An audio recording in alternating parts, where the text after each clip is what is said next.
નમસ્કાર, good morning, જય શ્રી કૃષ્ણ. હું કારેણા રિદ્ધિ. અમે શ્રી GM પટેલ કન્યા વિદ્યાલય ધ્રોલના વિદ્યાર્થીનીઓ છીએ. આજના ઝોન કક્ષાના ગણિત વિજ્ઞાન પ્રદર્શન 2024-25માં અમારી કૃતિ છે પૂર ચેતવણી યંત્ર. આ પૂર ચેતવણી યંત્ર તૈયાર કરવા માટેની સાધન સામગ્રીઓ: GSM module, Arduino Uno board, water level sensor, connecting wire અને એડોપ્ટરનો અમે અહીં ઉપયોગ કરેલો છે. આ તમામ સાધન સામગ્રી અમે અમારી શાળાની અટલ લેબમાંથી પ્રાપ્ત કરેલી છે. સૌપ્રથમ GSM મોડ્યુલને આર્ડિનો યુનો બોર્ડ સાથે જોડો. આ ઉપરાંત GSM મોડ્યુલમાં સિમ કાર્ડ લગાવો. વોટર લેવલ સેન્સરને આર્ડિનો યુનો સાથે જોડો. વોટર લેવલ સેન્સરમાં 2 વાયરો આવેલા છે, એક સિગ્નલ વાયર અને બીજું છે પોઝિટિવ વાયર. સિગ્નલ વાયરને A3 પિન સાથે જોડો અને પોઝિટિવ વાયરને 5 વોલ્ટ સાથે જોડો. આ ઉપરાંત આર્ડિનો યુનોને કનેક્ટિંગ વાયર દ્વારા એડોપ્ટર સાથે જોડો અને પાવર આપો. આર્ડિનો યુનોને લેપટોપ દ્વારા કનેક્ટ કરી અને પ્રોગ્રામ રન કરો. જ્યારે પાણીનું સ્તર વધી જાય છે ત્યારે નીચાણવાળા વિસ્તારમાં રહેતા લોકોને સાયરન વગાડી અને સૂચના આપવામાં આવે છે. આ ઉપરાંત દૂરના સ્થળે રહેતા લોકોને ફોન કોલ દ્વારા સૂચના આપવામાં આવે છે.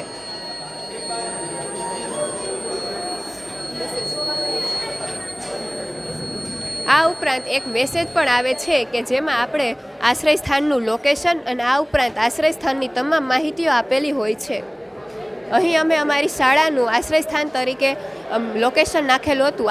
તેથી આશ્રય સ્થાન તરીકે અમારી સ્કૂલનું લોકેશન આવેલું છે.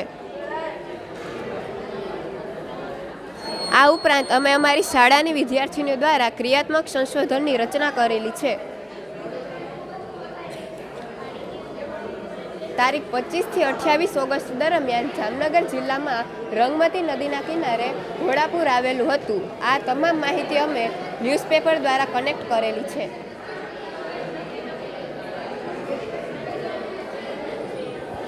જામનગર જિલ્લાની 2014 થી 2023 સુધીની વરસાદની આંકડાકીય માહિતી. આ તમામ માહિતી અમે જામનગરના ડિઝાસ્ટર મેનેજમેન્ટ એટલે કે લાલ બંગલેથી કલેક્ટ કરેલી છે.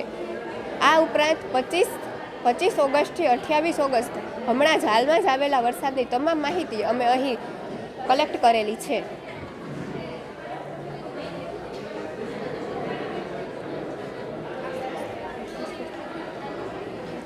આ ઉપરાંત સરકારશ્રીના સર્વે મુજબના વિસ્તાર અને આશ્રય સ્થાનોની સંખ્યા જામનગર જિલ્લામાં વસતા તમામ લોકો એટલે કે નીચાણવાળા વિસ્તારમાં લોકો જે વસે છે એ લોકોને આશ્રય સ્થાનોની વ્યવસ્થા કરેલી હતી. જે આશ્રય સ્થાન છે તેની તમામ લોકોની સંખ્યા